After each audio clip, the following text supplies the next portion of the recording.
Contempt का जो matter बनता है वो अभी तक पूरे इंडिया में किसी ने ट्रांसजेंडर का जो नालसा जजमेंट आया जिसे 6 महीने के अंदर में करना था, किसी ने कोर्ट ऑफ कंटेम्प्ट का मैटर नहीं अभी तक नहीं बनाया। वो कंटेम्प्ट का मैटर हो सकता था और अभी भी है, क्योंकि हमारे लिए तो 180 डेज दिए थे।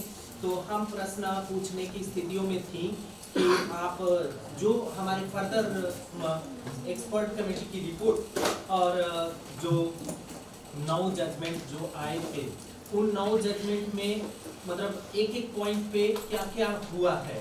तो सभी जगहों का जो कल्चरल आइडेंटिटी है और नेम वाइज बहुत सारी चीज़ों में कंफ्यूजन इतना सारा है, जैसे कि अभी भी हमारे यहाँ मतलब ट्रांसमैन जो पहचान के लोग हैं वो सामने नहीं आने के नाते वो मुश्किल मतलब हो रहा है कि गवर्नमेंट को सेंसिटाइज करना सबसे मुश्किल है। डिफिनीशन लेना चाहिए था गवर्नमेंट ऑफ इंडिया को, वो ओबीसी में नहीं जाना चाहिए था, वो हमारा सेपरेट वे में जाने की बात थी। उसको लेकर के एक क्लैरिफिकेशन जजमेंट हमें चाहिए निश्चित तौर पे।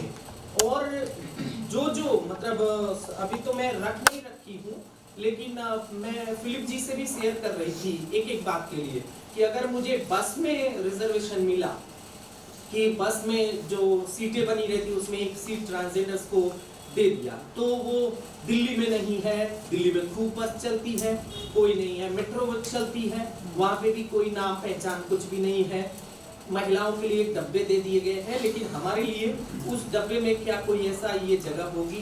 क्योंकि मैं जब वहाँ घुसती हूँ तो औरतें भी उसी नज़र से देखती है जैसा आदमी भी देखते हैं, मतलब वही आँख से देखना होता है। तो इधर से नीचे से मतलब पैर का उंगली से लेकर के वो हाथ चेहरे सभी चीज देख डालती है। तो कहीं ना कहीं ये इंक्लूजन वे में किस तरीके से जाएगा? Being a trans women, trans man की भी स्थितियां जो है वो भी कहीं से छुपी हुई नहीं है और बहुत मुश्किल के ये में है। तो कैसे अन्य राज्य सरकारों को हम ये कर पाएंगे जो कल्चरल आइडेंटिटीज पे ही ज्यादा उनका फोकस रहता है? रिक्वेस्ट होगा कि अलग अलग सब लोग जाए, लेकिन सभी लोग मुद्दे को मतलब कोई हाउसिंग का मुद्दा ले लिया, हेल्थ का मुद्दा ले लिया, एजुकेशन का मुद्दा ले लिया, मतलब इस पे तो कहीं पे भी काम नहीं हुआ है। हेल्थ, एजुकेशन और एक छत्तीसगढ़ का हाउसिंग का ये कर दिया जाए तो हेल्थ के मुद्दे तो पूरी तरीके से हमारे यहाँ ऑर्डर हो गए हैं कि आपको सेपरेट क्यू मिलेगी, आपको सेपरेट वार्ड मिलेगा, आपको सेपरेट सर्विसेज मिलेगी, सब चीज ऑर्डर हो गया, लेकिन वो इम्प्लीमेंट नहीं हुआ।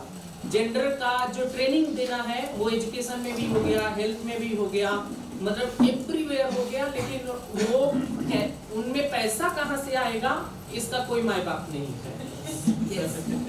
मतलब जो बजट का क्लैरिफिकेशन है वो हमारे लिए नहीं है।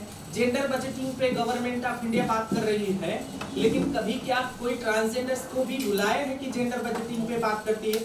यूएन वुमेन मीटिंग करती है जेंडर बजटिंग पे, सबको बुलाती, लेकिन हमको छोड़ देती। हमने उस पे जबरदस्त ये किया। ऐसे ऐसे लोगों में जो कंसल्टेशन हो रही है उसमें किस तरीके का लोगों का बराबर ये होगा, उसको भी लेकर के आने, मुद्दों को लेकर के आने। और तो अम्ब्रेला स्कीम में पैसा दे करके सरकार मतलब पैसा को रिलीज करके भूल गई, मतलब सेंट्रल गवर्नमेंट 2016 के बाद उन्होंने एक सिंगल चिट्ठी नहीं लिखी है स्टेट को कि क्या कुछ हो रहा है यहाँ पे। एक एनएचआरसी ने जो रिसर्च कराया था उसको लेकर के उन्होंने उनको भेज दिया, मतलब स्टेट को भेज दिया। जो स्टेट एचआरसी थी जितनी भी, वो मतलब जानती भी नहीं है कि हमारे यहाँ एनएचआरसी से सोमोटो किया हुआ रिपोर्ट हमारे एसएचआरसी में गया हुआ है। वो कोई व्यक्ति उन सब चीजों का ध्यान देने को तैयार नहीं। और